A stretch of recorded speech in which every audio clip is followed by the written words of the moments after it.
Good evening, Patriots. Welcome to the Ryan Samuel Show. Tonight is going to be a very difficult episode. There was definitely some tragedy this weekend. Two separate shootings conducted by two people who were eerily similar to each other. Two Marine Corps veterans. I'm a Marine. Decided to use their skill set this weekend to kill innocent people. I don't know why. I don't understand it. I think that I might have possibly an explanation, which we'll go over. But I am definitely affected by this differently than I normally would have. These two gentlemen were in the Marine Corps the same time I was in the Marine Corps. I'm sure that our mutual Marines, there's somebody that I know that I served with that knows one of these people. And it's going to be tough to discuss, but we're definitely going to discuss it. We're going to break it down. There's allegations against MAGA or not MAGA. I have a surprising answer for you on one of those. So just stay tuned. We will be right back in 43 seconds. Do not go anywhere.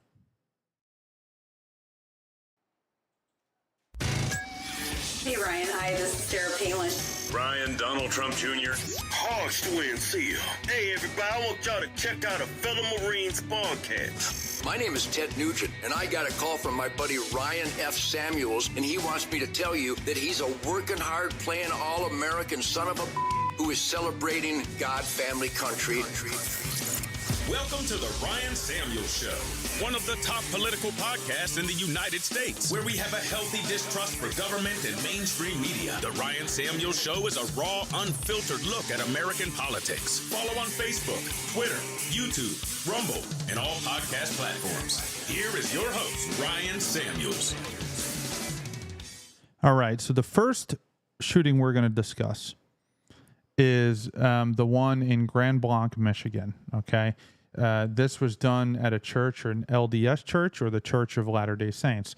Now, the Church of Latter-day Saints has a particular set of religious doctrine that I don't agree with, and that's perfectly fine. I mean, every religion outside of my religion is a religion that I don't agree with their religious doctrine. I do not think that they should be killed. I do not think that I do not wish ill upon any of them, but particularly, I think anybody who worships is generally good. I think that worshiping God, whether you have it misconstrued or not, or I believe is misconstrued or not, is a general good for any human being. Now, you know, we are humans. We're flawed. I think that the scripture's right, but it has been passed down through humans. So there's misinterpretations. There's a lot going on. But basically, the Church of Latter-day Saints or Mormonism was founded by a gentleman named Joseph Smith. Now, Joseph Smith was considered himself to be, I guess, a prophet. He would stick his head in a top hat and look at rocks and get his information from that to write new gospels to the Bible. So in a nutshell, Mormonism, or the Church of Latter-day Saints, is American Jesus, right? Which sounds awesome and amazing, like American Jesus. But they believe that Jesus came to the Americas and kind of gave his spiel to the Native Americans and then was passed down and wrote gospels, whatever. But this, we don't really know. I mean, I guess they're saying there's a motive that he thought that this gentleman thought that the Mormon Church was a church for the Antichrist. Okay, there's a backstory to this guy.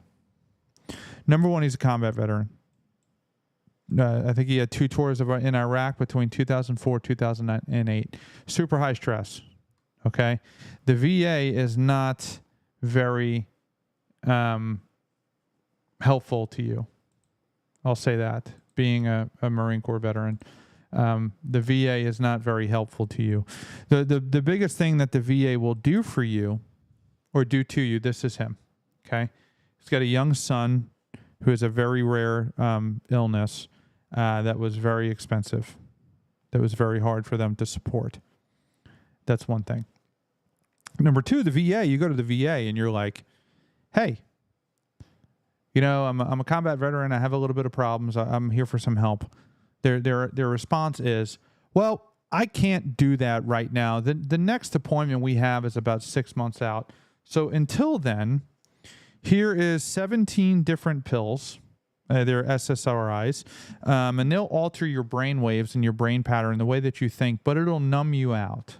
Okay, and then we'll kind of call you and let you know when we can get you in for treatment, right? So they give these people these pills, these SSRIs, these antidepressants, whether it's Prozac or whatever it is. They give you stuff for anxiety. They give you nightmare medicines. One of them is brazen. Brazen, what it does is it lowers your blood pressure, so that effectively you just stop dreaming at night. So this is what the VA does. They just pump you full of meds, except these meds make you crazy. If you ever watch a video on or a commercial for Prazosin or Prozac or Zoloft, one of the warning signs is, hey, if you're having suicidal thoughts, stop taking this. But hold on a second. How does that even make sense? Because if somebody comes to you for help and they're so sick and they need help that they need to be on this medication, wouldn't a lot of those people be suicidal? So if you're having suicidal thoughts, why would they put you on this medicine if one of the side effects is suicidal thoughts? And if you're feeling those, stop taking the medicine. That's something that you need to think about, right? If somebody's suicidal, they're homicidal. And I think that's what you're having in this case. I don't think that he is... I don't think this is politically motivated. I think this is somebody who is a victim of war or combat. We're going to start seeing it more and more. Okay, as you get older, the effects of combat typically kind of take their toll on you. Okay, it's not something that metastasizes like right when you get out. You don't lose your mind. As a young man, you go in at say 18, you get out at 23. Yeah, you got shot at a few times. You shot a couple people. You lost a couple friends, people you knew or people you didn't know. And you're able to kind of push that down. But after a while, it's hard to keep those feelings pushed down, and they come out. And then what happens is with post-traumatic stress disorder, it starts to metastasize, right?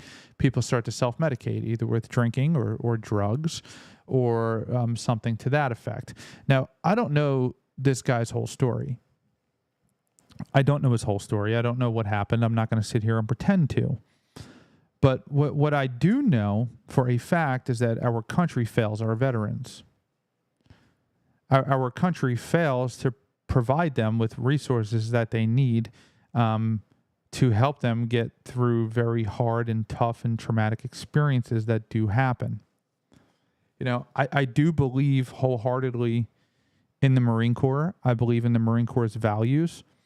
I believe in the history of the Marine Corps. I think it's the greatest branch to ever walk planet Earth, and a lot of people will agree with me on that, not just Marines. Marcus Luttrell is a huge supporter of the Marine Corps. You know, Jacko, the famous Navy SEAL podcaster, huge supporter of the Marine Corps. Sean Ryan, Tier 1 Special Ops guys, Tier 2 Special Ops guys, because the Marine Corps has that reputation. And that Marine Corps reputation, when you're in the Marine Corps, will shape your whole life. I mean, J.D. Vance, a fellow Marine, you know, and this gentleman, fellow Marine. Two different sides of the coin there.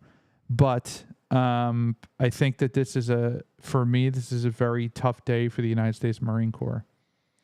You know, when we were taught, it's very hard to become a Marine. It's not an easy thing to become. You know, like to go through Paris Island, you know, while you're going through it, you're like, oh yeah, this isn't that bad. And then you look back 20 years later and you're like, what the hell was I thinking? That was horrible. I luckily got to relive these experiences because I made my nephew join the Marine Corps, and I think my sister's watching. So, but the Marine Corps teaches you like very certain and specific values that you represent the Marine Corps for the rest of your life. So as a Marine, like anytime you have an interaction with somebody or you're employed by somebody, you're held to a certain standard. You're held to a Marine Corps standard. You know, the Army kind of doesn't have that. You know, the Navy doesn't really have that. The Coast Guard doesn't have that. But the Marine Corps has that. You know, that when you walk and talk, no matter how old you are, no matter where you're living, you have the reputation of a Marine, and your people kind of look at you a different way, and that's because of the people that preceded us. And these two gentlemen failed the Marine Corps this weekend. And it's horrible because I know what how dangerous it can be to be on the other end of a rifle of a Marine Corps veteran, especially a combat veteran, one who has fired his rifle in anger, one who has received fire and sent fire downrange.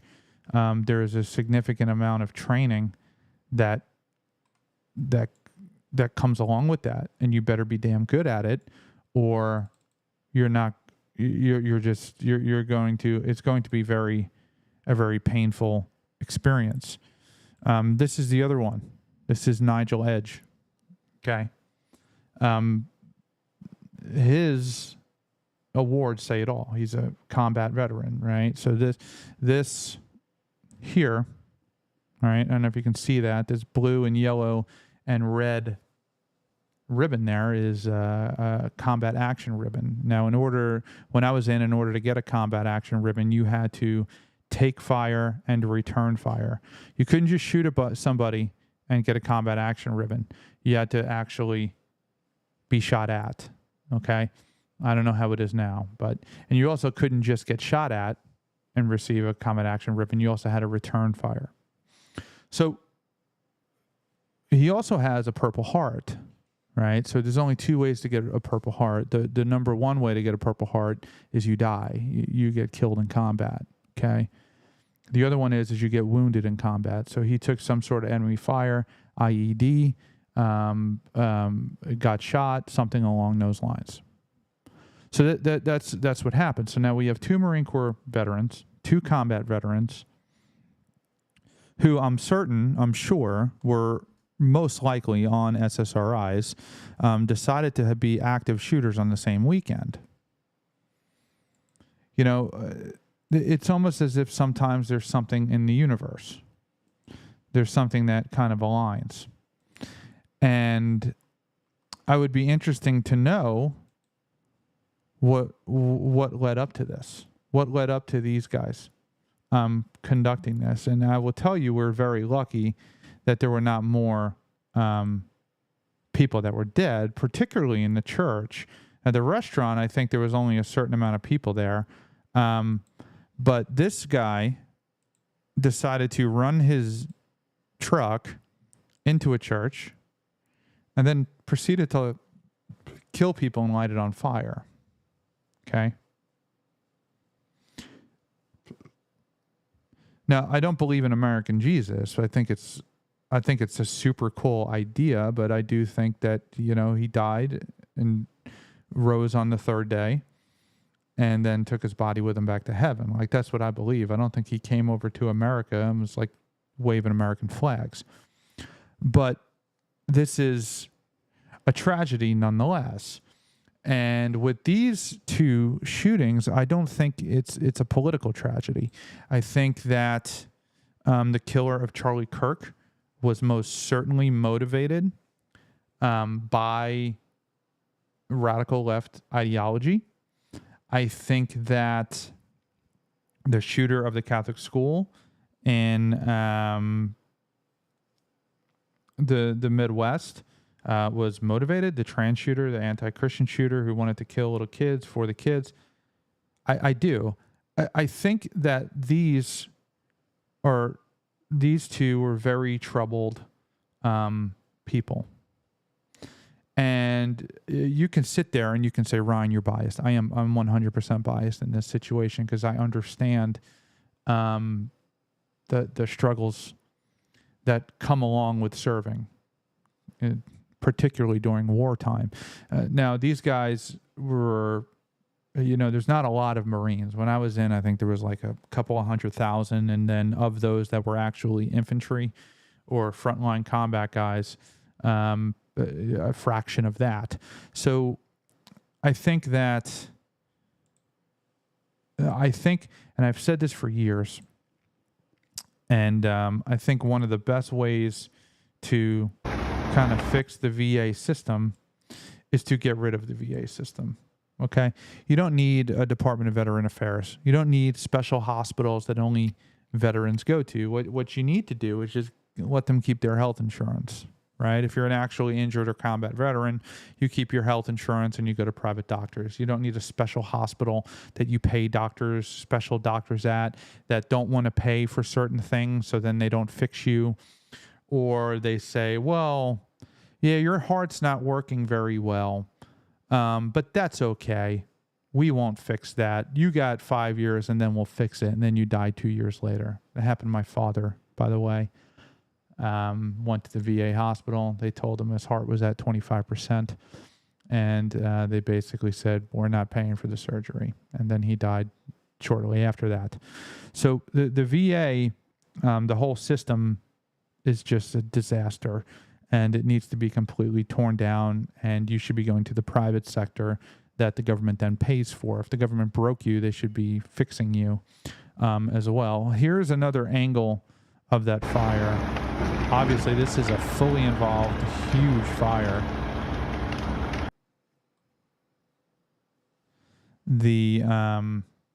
Let's listen to the police chief. During this incident, what we know right now is that a 40-year-old suspect from Burton, he's a male, he drove his vehicle through the front doors of the church. He then exited his vehicle, firing several rounds at individuals within the church. 10 gunshot victims have been transported to local hospitals at this time, including one who has been deceased. Officers who were trained immediately responded to the area.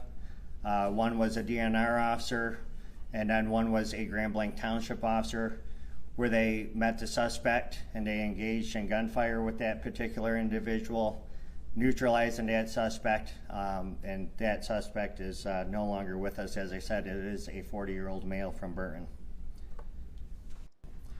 During this incident, what we know... 40-year-old male. I'm a 40-year-old male. Served the Marine Corps from 2004 to 2008. I served the Marine Corps from 2005 to 2010. It's horrible. It's tragic and it's sad. At 10:25 a.m. Want to talk about our officer's response. That call came out at 10:25 a.m.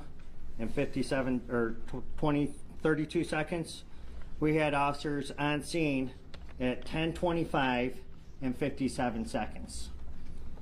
The suspect, again, we're in the preliminary stages right now, was neutralized at 10:33:44 in the parking lot of that church.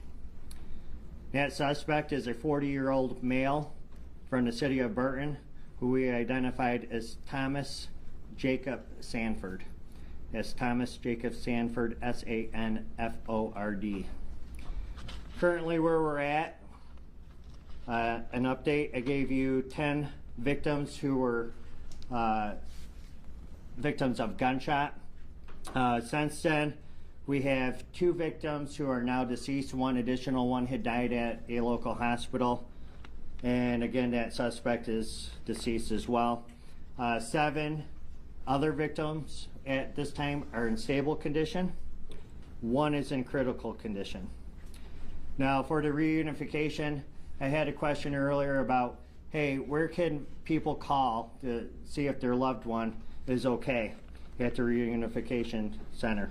I want to provide a number for you for that. It's 248-705-7352. Also, I know that our community is hurting right now, and we want to provide some resources for our community moving forward. At the Genesis Athletic Club in Grand Blanc for Monday and Tuesday from 8 a.m. to 8 p.m., we will have services for the community. So not a whole lot of information there. That's a lot of people. 10 people is a lot of people. Let's watch that. Why is this so small? All right, here's a Newsmax report. Let's watch this. Leftist violence, it continues to plague our country. Let's discuss this and much more with the senior advisor for the U.S. Agency for Global Media and former U.S. Senate. I don't know what you said in the beginning before this clip. And as you guys know, I don't watch these clips. I react to them live on the air, so you get a true response, right? I don't stage anything. But immediately, this is Newsmax. Newsmax is obviously biased. Right-wing news media, that's fine, because it's no different than any other news channel. Fox News, right-wing, CNN, left-wing, MSNBC, extreme left-wing. But she's immediately saying, oh, yeah, left-wing violence. Leftist violence, it continues to plague our country. Let's discuss this and much more with the senior advisor for the U.S. Agency for Global Media and former U.S. Senate and gubernatorial candidate in Arizona, Kari Lake. Kari, thank you so much for joining us on this this tragic Sunday. As you're watching what's unfolding there in front of your screen, I mean, how many more times does this have to happen where we're seeing these episodes of domestic terrorism? I'm just heartbroken about this. I know that the Church of Jesus Christ of Latter-day Saints is in mourning right now. They lost their president, Russell Nelson, who passed away over the weekend. And so I can only imagine, as many of the LDS churches are always full, but it was extra full today when this madman descended upon the church. And I'm just heartbroken for all of the victims and the families. The violence in this country has gotten really out of control.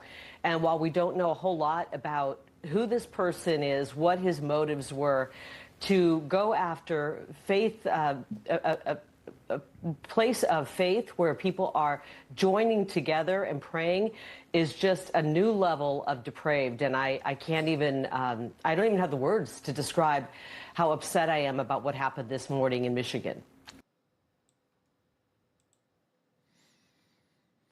Yeah, and it's easy to assume, because that's what the media really does, is assume that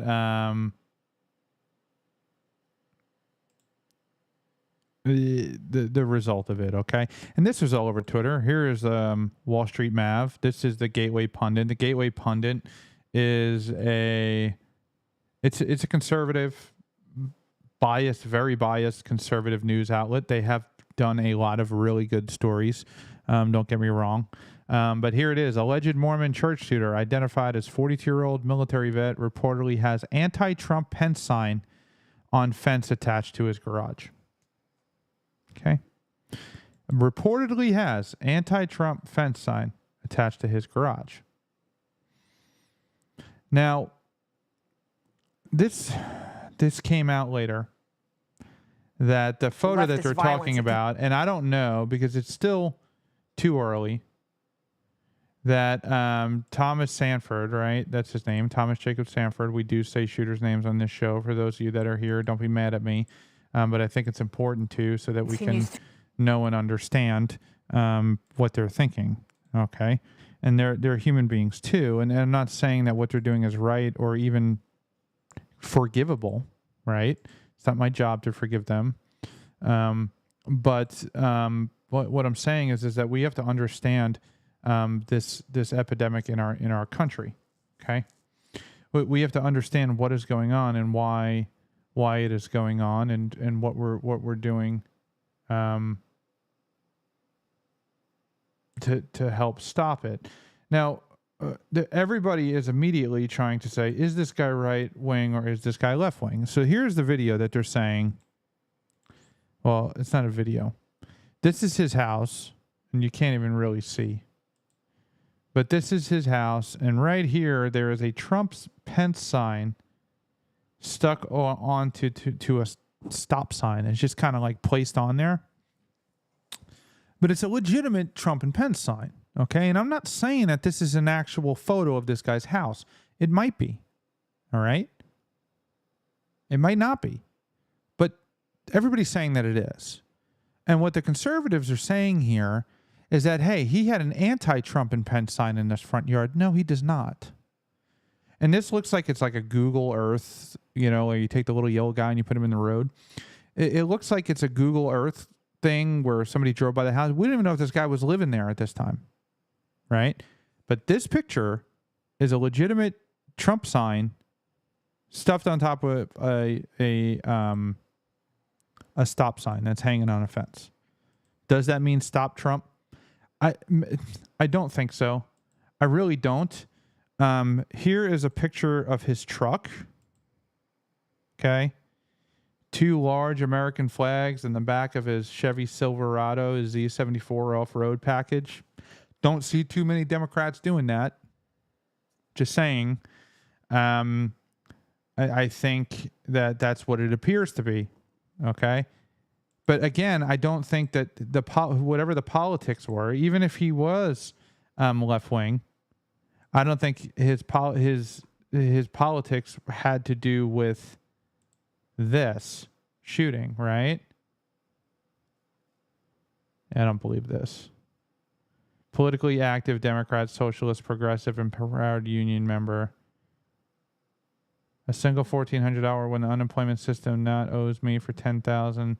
They show no remorse for cheating me out of. I'm overwhelmed. I don't know if this is him. So you got to be very careful. Okay. I'm talking to all of you as listeners and consumers of the media. This is a very big controversial thing right now, right here. So here's 2 photos. Thomas Sanford and his wife and his child. And then in one of them, he's wearing a Trump shirt, and the other one, he's not. Both sides are saying that it's doctored. The Democrats are saying that you removed the Trump support shirt, and the other ones are saying that you added the Trump support shirt. The conservatives are. Which is interesting, to say the least. This is from Brantley's Journey. Okay, Brantley is their child who has this very rare disease that is super expensive, that they had GoFundMes for. Okay. Again, this is just American flags. There's no Trump stickers. There's not even a Marine Corps sticker, which is weird.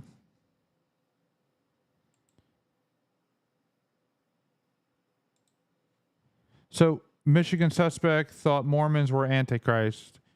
Thomas Jacob Sanford drove a vehicle into the front door of the Church of Jesus Christ of Latter-day Saints before opening fire. I just don't get why you would throw your whole freaking life away for that. Yeah, but this is what people are doing. So I don't know if that's photoshopped. I don't know. It could be. It really could be. but it also could not be. Now, the interesting thing, I'm going to try to find it again. I thought that I bookmarked it.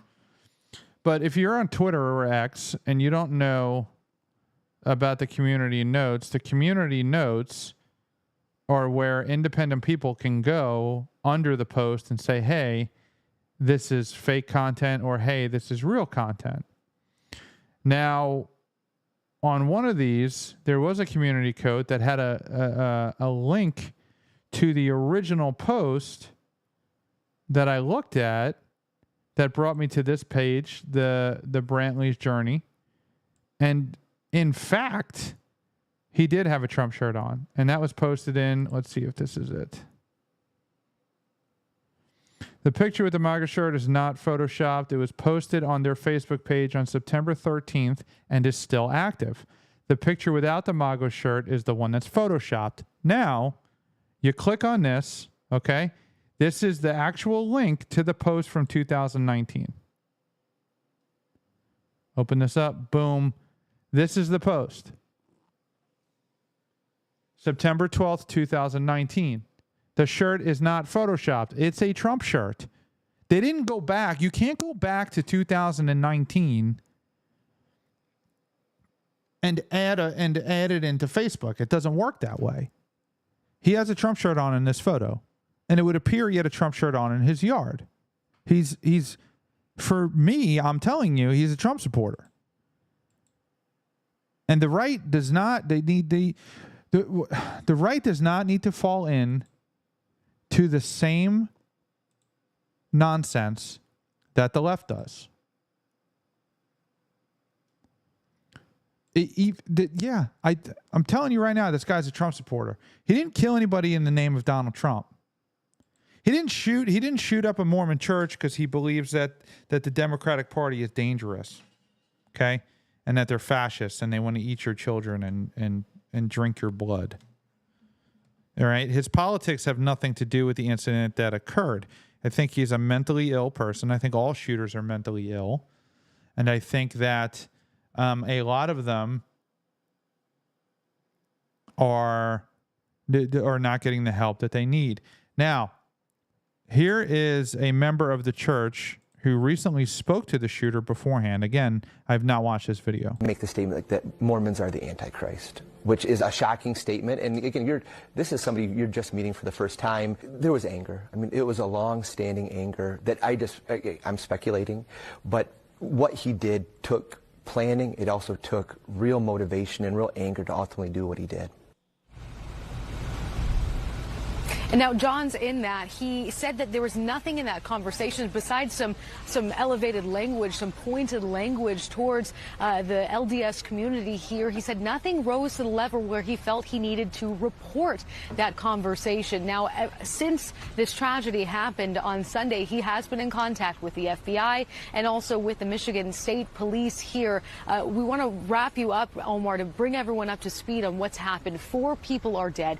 8 others are injured. Today, we saw a person in a red vehicle drive through this barricade on the other side here. You can see they've added these hardened barriers in place now after that happened. A man was arrested. These hardened barriers. Like, dude, the news is so dramatic. These are friggin' plastic. What the hell are you talking about, hardened barriers? Like, what are you talking? Like, these are plastic cones, dude. Here's a plastic cone, and then here's another plastic barrier, and then, yeah, your normal road closures that they use. This isn't like some special barricade, you idiot. Appear to show what looks like a long gun inside of the front seat of that vehicle. We know that person, a 21-year-old, is under arrest. This guy drove through the barricade at the church shooting scene. This is different. This is a different I didn't even hear about this. To bring everyone up to speed on what's happened, 4 people are dead. 8 others are injured. Today, we saw a person in a red vehicle drive through this barricade on the other side here. You can see they've added these hardened barriers in place now after that happened. A man was arrested.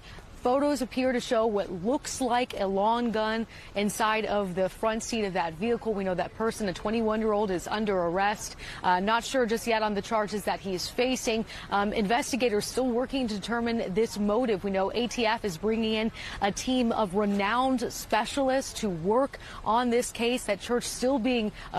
Give me a break. The ATF doesn't have anybody renowned. The ATF is an unconstitutional organization. Alcohol, tobacco, firearms. That should be the name of a frickin' convenience store.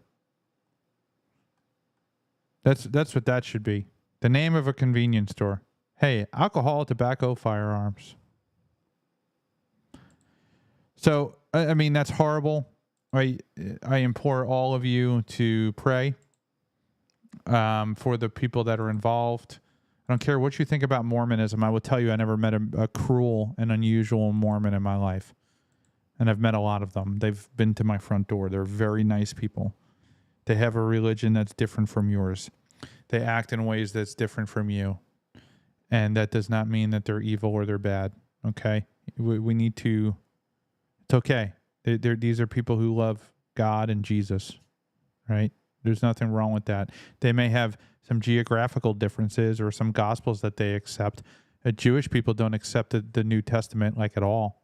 It doesn't make them evil. You know? Here's the other shooter this weekend. No, it's important. These are unrelated. Like completely unrelated. Right? This guy shot up a restaurant. The other guy shot up a church. And they're just parables to each other. Okay? This is Nigel Max Edge. Okay? I guess he changed his name. His real name is Sean Debevoy. And it looks like, if this is true, I don't see any community note on it, but he was a sniper, a Marine Corps sniper, and he wrote a book called Headshot, Betrayal of a Nation. I don't know what the book is about. I don't know what he said, but I do know he definitely had some mental health issues. He was apparently in a lawsuit with the city or something about that. This is from Trish at Nigel Edge, the Southport, North Carolina alleged shooter, had filed a suit against the U.S., the police department, and his parents, among others, alleging his parents were LGBTQ white supremacist pedophiles. Unsurprisingly, the suit was dismissed. He clearly suffered from a major mental illness. Here's the statement of alleged facts. In some, plaintiff alleges a wide-ranging conspiracy among the various defendants originating with inter alia, the Iraq War and Abu Ghraib scandal, the Epstein pedophile ring, and attacks on 9/11. Plaintiff suggests numerous misdeeds, including crimes against humanity, human trafficking, attempted murder, hate crime, pedophilia, falsifying a birth certificate, kidnapping, drugging, slander, torture, strangulation, medical malpractice, vandalism, poisoning, and harassment. Plaintiff alleges hate crime, LGBTQ toward a straight man, me, who was raised as a straight male for LGBTQ purposes in an illegal pedophile sex ring. He further alleges William and Sandra DuBois are LGBTQ white supremacist pedophiles directly responsible for a variety of roles, falsifying his birth certificate of a feral child.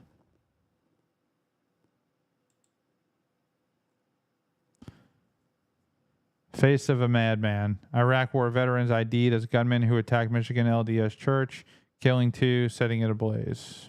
This is the other guy. Yeah, but this guy is interesting. And this is definitely going to cause some conspiracy. This is some stuff. Anarchy. That's his head. Was he hit? Was he shot in the head? He was branded with an A for anarchy. Plaintiff's EAS the 30th revealing the Latin anagram for he gains 22 or suicide. This is what war does to people. Unfortunately. Or what it has the potential to do. We saw this with a lot of Vietnam veterans. My name is Sean DuBois. I actually just wanted to make this video. Oh, this is him. My name is Sean DuBois. I actually just wanted to make this video really just to say thank you for everyone that supported me so far, and for the people that, you know, hopefully will take a look and see, you know, what I've been through and what my story is, basically. I guess this May will be 11 years when I was shot 4 times, actually, and had some grenade shrapnel basically peppered throughout my body. I grew up in New York, New City, New York, and 9/11 occurred when I was a junior in high school, and very athletic, you know, decent student. And I was accepted to U.S. Merchant Marine Academy and a couple other colleges, but I just decided to go to the military, just basically because I was pissed off, just like everyone else would. But there was actually no reason I could think of not to go, and that's what I did. So that's what I thought was right to do. And So if he got shrapnel from a grenade and shot, he's probably got some sort of TBI. TBI is a traumatic brain injury, where you think completely differently and act completely differently than you did before the incident occurred. That's what happened. But so I went to Haiti and I went to Iraq twice. But you know, throughout that, I worked my way. I was an anti-tank assaultman by trade, and then I went to Scout Sniper School.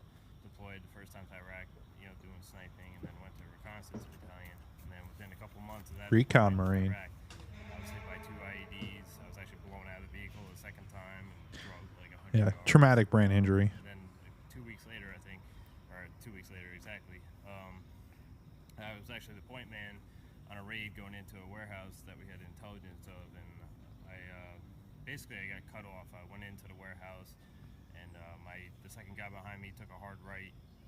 This is you know, at night. He turned his flashlight on. A machine gun basically opened up and basically took him out right off the bat. But by then, I was actually across the warehouse, and my team leader backed out of the warehouse or that room.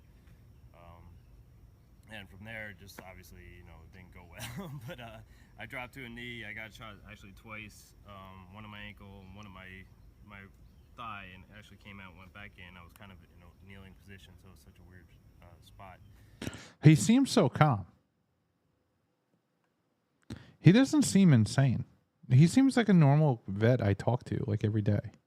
But I got the guy that actually shot Deal, and basically I stumbled up to the wall that they were hidden behind because there's absolutely nothing there, and I leaned into the window and I was firing down to the right, and actually just because that's where the machine gun was.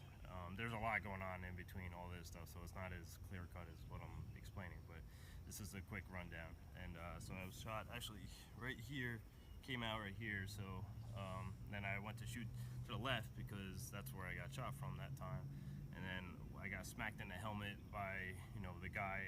He was within arm's distance, but this is dark, and I was actually firing that direction right then, but I think I was honestly like shooting right around him. He was right there, and I felt that stud on my helmet, and then you know, it was a skull-crushing explosion that occurred, and you know, from there, I obviously, as soon as that happened, I knew that something was wrong because it felt like my skull got crushed in by a, you know, sledgehammer, and I feel like I got stepped in or whatever, but I probably just like stumbled back or went limp or whatever. But I was still somewhat conscious. I couldn't move or anything, so I did see another guy, you know, run down that alleyway, and you know, that's kind of where everything, you know, it really, you know, I remember a lot, but not, you know, very clearly. But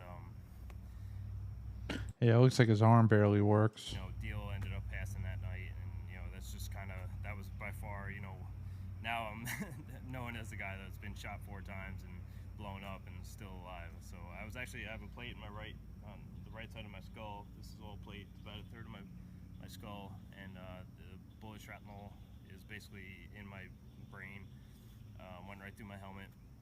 I got shot in the shoulder. I got actually, you know, more, it's kind of a graze through my ankle. It went in, one went in my thigh, came out, went back in. Basically the only person I could see those scars are my girlfriend, and the shoulder one, of course. But you know, from then on, you know, it took forever to walk. You know, the best thing I got out of it was Rusty here. Come here, buddy. Rusty, come here. And you know, we've been through a whole lot. Come here, buddy. Come on. Rusty, get over here.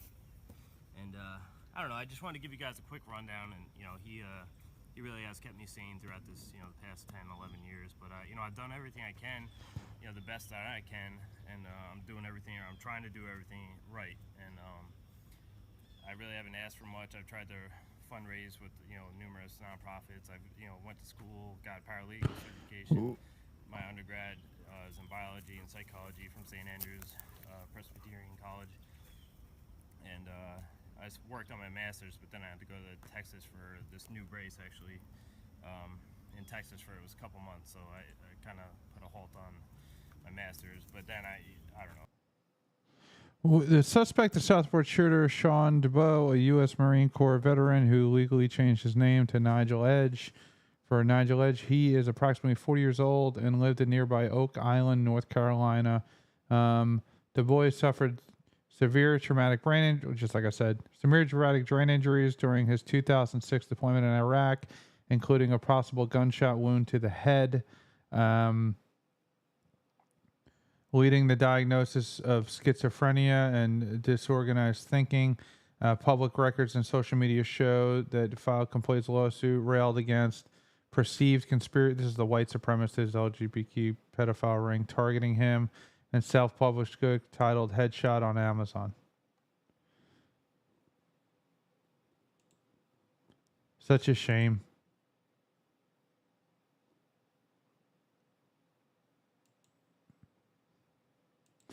Obviously that is a traumatic experience for anybody. Think about what he just said and kind of what he went through. And, again, when we were that age during that time, we didn't think about it that way. You think about it now. You got your whole life to think about it. And, it's sad. It's sad. It looks like he had a service dog. I'm sure he was on some meds. I don't know what drove him to shoot up that restaurant, that particular restaurant.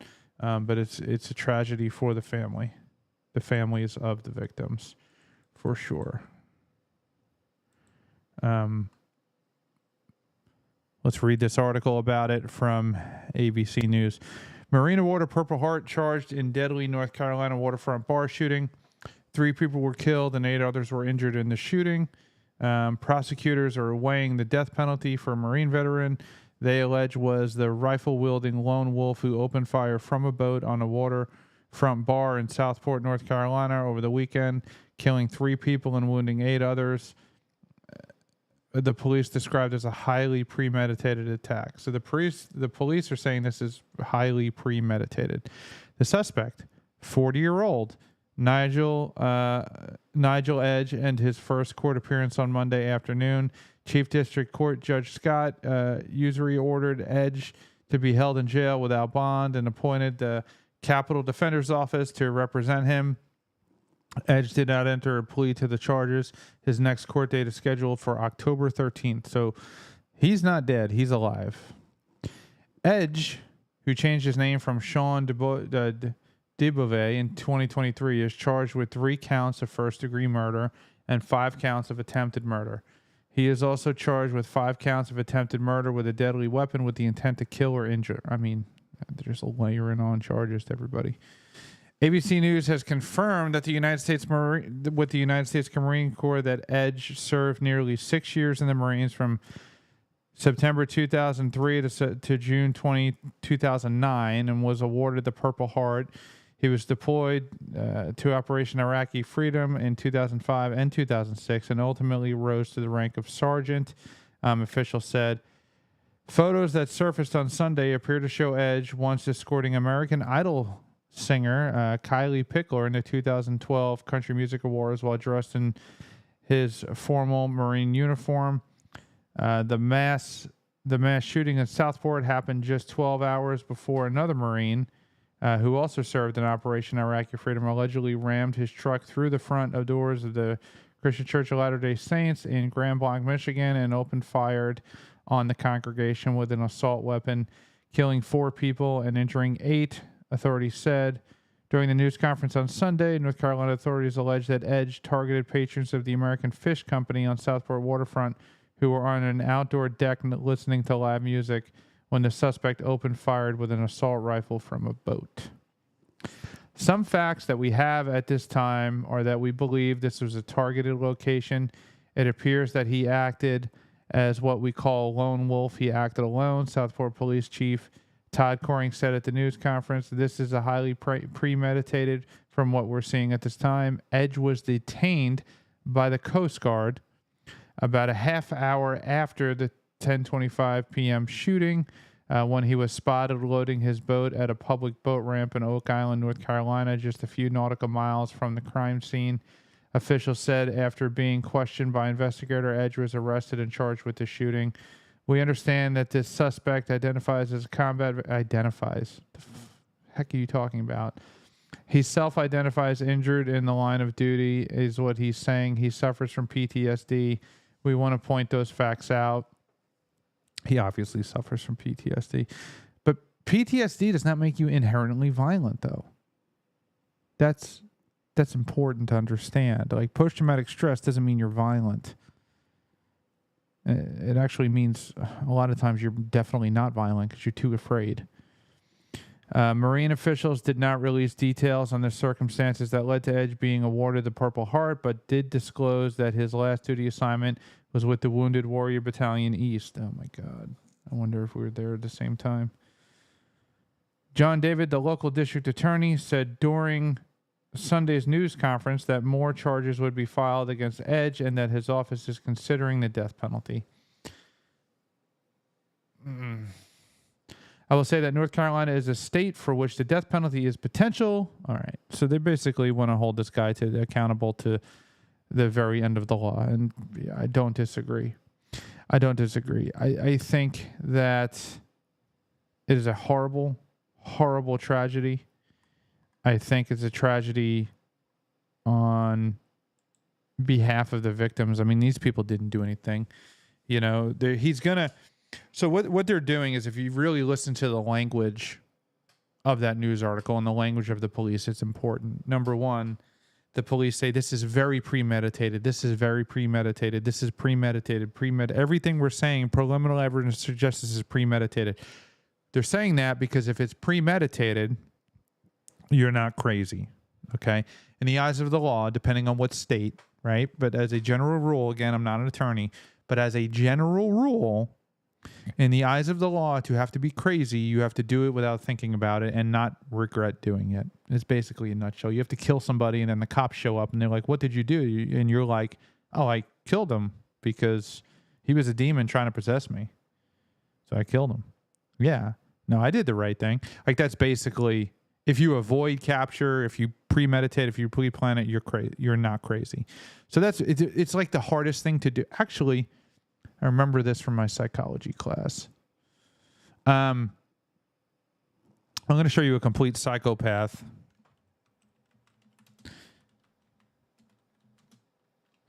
But while I'm pulling that up, but that's what you have to. It's a very high bar to prove crazy.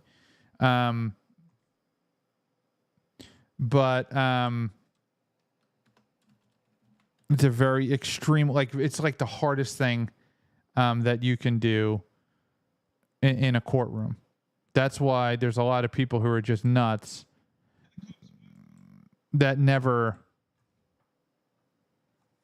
that are crazy, that never figured out that they were crazy.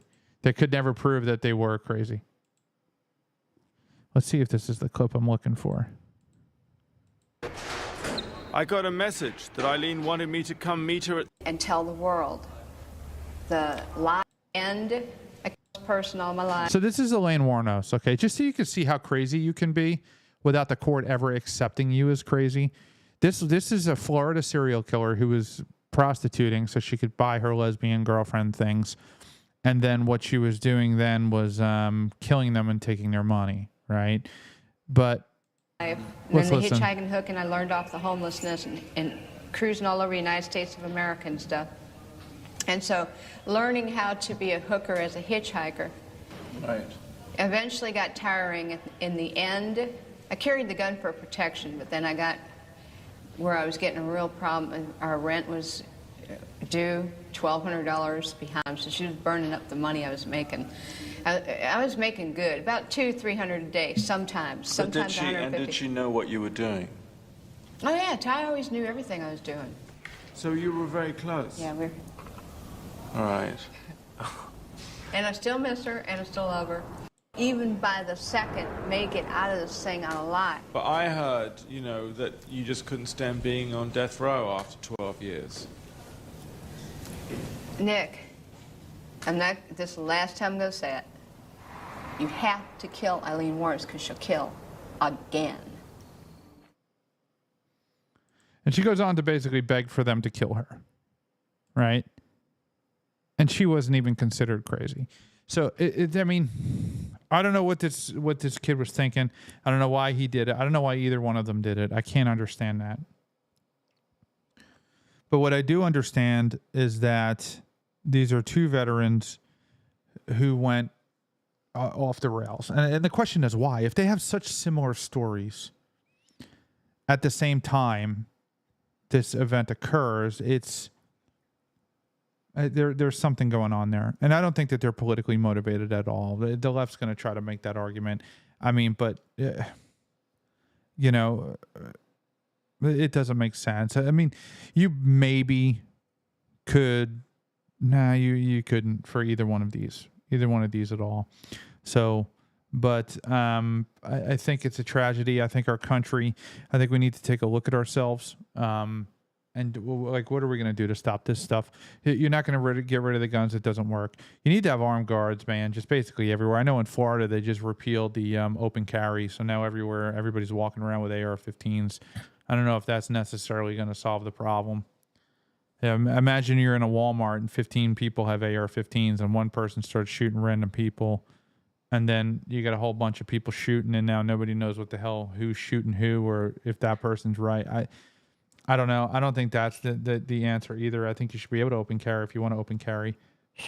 But we're just going to have to hopefully get some serious cultural change, get people back in the pews at church. I mean, I think that helps. There's something to be said about our society and how it behaves when the majority of the country goes to church on Sunday or synagogue or whatever. Religion tends to help keep people in due bounds. But the political landscape is just completely insane right now. And I hope and I pray that we can get back to a society that lives normal lives, to where you can go to church and not be frickin' killed for it because of whatever, because you're a Mormon. I mean, I don't get that. I think Mormons are really good people. I don't agree that with American Jesus, but I think that we got a lot of soul searching to do as a country. That's what I think. I think we got a lot of soul searching. I think we're on the right track. I think we're seeing a revival in the United States. And I just hope that it gets better. Thank you so much for tuning in. Make sure you hit that like, share, and subscribe button. Listen, if you're on the podcast, download the podcast. We just had like this insane surge on the podcast today or this week. I think Chile is still the number 2 country. So all my Chilean people, killer, appreciate you. Singapore is blowing us up. Tons of downloads coming from Singapore. Love you guys. Thank you so much. Number 1 city, Knoxville, Tennessee. So if you're in Knoxville, Tennessee, and you're listening to the Ryan Samuel Show, I appreciate it. Make sure you share it with a friend. Check out the merchandise on the website. Great prices, great gear. Vans 2028. I mean, we got Charlie Kirk shirts that go to TPUSA. The profits from that. Check it out, ryanfsamuels.com/shop, and we will see you tomorrow night at 9 p.m. or in the morning when you download this on the podcast. Thanks for tuning in to the Ryan Samuel Show. Don't forget to like, share, and subscribe.